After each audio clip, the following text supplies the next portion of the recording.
ನಮಸ್ಕಾರ ರೀ ಸ್ನೇಹಿತರೆ, welcome back to my channel. ನಾನಿವತ್ತು ಲೈವಲ್ಲಿ ಕಮೆಂಟ್ಸ್ ಕಾಣ್ತಿರೋದಿಲ್ಲ ರೀ, ಅದಕ್ಕೆ ಯಾವ ಥರನಾಗಿ ಮಾಡಿಯೇಟರ್ ಕೊಡೋದು, ಬ್ಲೂ ಕೊಡೋದು ಅಂತ ತೋರಿಸ್ತೀನಿ ರೀ. ಅದಕ್ಕಿಂತ ಮೊದಲು ಯಾರೆಲ್ಲ ನನ್ನ ಚಾನಲ್ ಸಬ್ಸ್ಕ್ರೈಬ್ ಮಾಡ್ಕೊಂಡಿಲ್ಲ ಪ್ಲೀಸ್ ಸಬ್ಸ್ಕ್ರೈಬ್ ಮಾಡ್ಕೊಳ್ರಿ, ಹಾಗೆ ಬೆಲ್ ಐಕಾನ್ನ ಪ್ರೆಸ್ ಮಾಡಿರಿ. ಯಾವ ಥರನಾಗಿ ಕೊಡೋದಂತ ತೋರಿಸ್ತೀನಿ ರೀ, ನೋಡೋಣ ಬರ್ರಿ. ಮೊದಲು ಯೂಟ್ಯೂಬ್ ಚಾನಲ್ನ ಓಪನ್ ಮಾಡ್ಕೋಬೇಕು ರೀ. ಈ ಥರನಾಗಿ ನಮ್ಮ ಚಾನಲ್ನ ಓಪನ್ ಮಾಡಿ ಇಲ್ಲಿ ವಿಡಿಯೋಗಳಂತಿದೆಯಲ್ರಿ, ಇದ್ರ ಮೇಲೆ ಕ್ಲಿಕ್ ಮಾಡಬೇಕು. ನೀವು ಯಾವ ಕಾಮೆಂಟ್ಸ್ಗೆ ಬ್ಲೂ ಕೊಡಬೇಕಲ್ಲ ಅದು ಕಾಮೆಂಟ್ಸ್ನ ಸೆಲೆಕ್ಟ್ ಮಾಡ್ಕೊಂಡು ನಾನು ಈಗ ತೋರಿಸ್ತೀನಲ್ರಿ, ನೋಡಿರಿ ಈ ಥರನಾಗಿ ಕಾಮೆಂಟ್ಸ್ ಮೇಲೆ ಕ್ಲಿಕ್ ಮಾಡಿ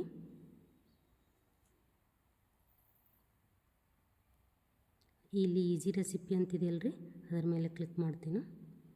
3 ಡಾಟ್ಸ್ ಇದೆಯಲ್ರಿ, ಇಲ್ಲಿ ಈ 3 ಡಾಟ್ಸ್ ಮೇಲೆ ಕ್ಲಿಕ್ ಮಾಡಿ ಮಾಡಿಯೇಟರ್ ಆಗಿ ಸೇರಿಸಿ ಅಂತ ಇದ್ರ ಮೇಲೆ ಕ್ಲಿಕ್ ಮಾಡ್ತೀನಿ ರೀ. ಮತ್ತು ಇದು ಇನ್ನೊಂದಿದೆ ನೋಡಿರಿ, ಇದ್ರಕ್ಕೂ ತೋರಿಸ್ತೀನಿ ಮಾಡಿಯೇಟರ್ ಆಗಿ ಸೇರಿಸಿ ಅಂತ. ಆದರೆ ಸ್ಟ್ಯಾಂಡರ್ಡ್ ಮಾಡಿಯೇಟರ್ ಅಂತ ಮಾಡಿ, ಆವಾಗ ನಿಮ್ಮ ಕಾಮೆಂಟ್ಸು ಅವ್ರ ಲೈವಲ್ಲಿ ಕಾಣಿಸ್ತಾವೆ ರೀ. ಈ ವಿಡಿಯೋ ಹೆಂಗೆ ಅನಿಸ್ತು ಅಂತ ಕಮೆಂಟ್ ಬಾಕ್ಸ್ನಲ್ಲಿ ತಿಳಿಸ್ರಿ. ಮತ್ತು ಏನಾದರೂ ರಿಕ್ವೆಸ್ಟ್ ಇದ್ದರೆ ಹೇಳಿ, ನಾನು ಸಾಧ್ಯ ಆದರೆ ನನಗೆ ತಿಳಿದ ಮಟ್ಟಿಗೆ ನಿಮ್ಗೆ ವಿಡಿಯೋ ಮಾಡಿ ತೋರಿಸ್ತೀನಿ ರೀ. ಥ್ಯಾಂಕ್ ಯು ಸೋ ಮಚ್ ಈ ವಿಡಿಯೋ ನೋಡಿದ್ದಕ್ಕೆ. Bye, take care. ಮತ್ತೆ ಮುಂದಿನ ವಿಡಿಯೋ ಒಳಗೆ ಸಿಗ್ತೀನಿ ರೀ. Thank you so much.